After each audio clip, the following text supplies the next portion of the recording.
साई का धब्बा 2 दिन 3 दिन में मिट जाता है। कलंक का धब्बा कभी नहीं मिटता है, कई पीढ़ियों तक नहीं मिटता है, जो उसने मेरे पे लगाया है।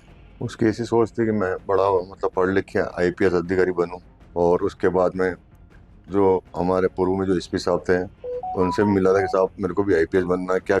बचपन से ही वह आईपीएस अधिकारी बनने का सपना देखा करता था, लेकिन आज उसी बेटे ने जिंदगी भर का कलंक दे दिया। ये कहते कहते पीयूष के पिता भावुक हो गए। इंदौर में एमबीए छात्रा के साथ जो हुआ उसने पूरे देश को हिलाकर रख दिया। इस घटना के बाद आरोपी के माता पिता गहरे सदमे में है। जब एमपी तक से बातचीत करते हुए उन्होंने बताया कि पीयूष का सपना आईपीएस बनने का था। एक दिन वो इसको लेकर पूर्व में मंदसौर एसपी से भी मिल चुका था। पिता ने नम आंखों से कहा कि शाही का रंग कुछ दिन में छूट जाता है, लेकिन जो कलंक बेटे ने दिया वो पीढ़ियों तक नहीं छूटेगा। पीयूष के पिता ने बेटे की करतूत पर पूरे समाज से भी माफी मांगी, साथ ही कई जानकारी भी दी। पीयूष आईपीएस बनना चाहता था, इसके लिए उसने कुछ कोशिशें भी की थी। उसकी ऐसी सोच थी कि मैं बड़ा मतलब पढ़ लिख के आईपीएस अधिकारी बनूं और आईपीएस की तैयारी करूं। इसी चक्कर में एक बार आईपीएस बनने के लिए वो दिल्ली भी गया था, पर उसको समझ नहीं आया। वापस 2 दिन 1 दिन रुक के ना वापस आया हुआ।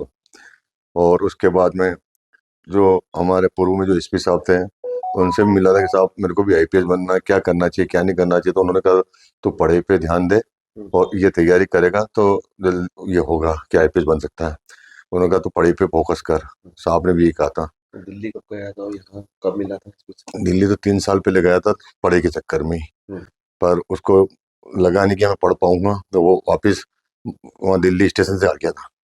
और यहाँ किससे मिला था, कब मिला था? किन से?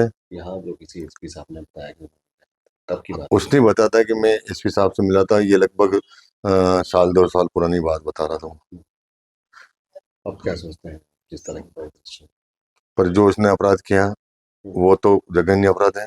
उसके लिए तो उसको सजा मिलनी चाहिए, कड़ी से कड़ी सजा जो भी कानून में हो, और वो उसको मिलनी चाहिए, यही मेरा निवेदन है। समाज के सामने क्या कहेंगे थोड़ी सी? समाज के सामने उसे मुझे कहीं का नहीं रखा है, क्योंकि साई का धब्बा 2 दिन 3 दिन में मिट जाता है।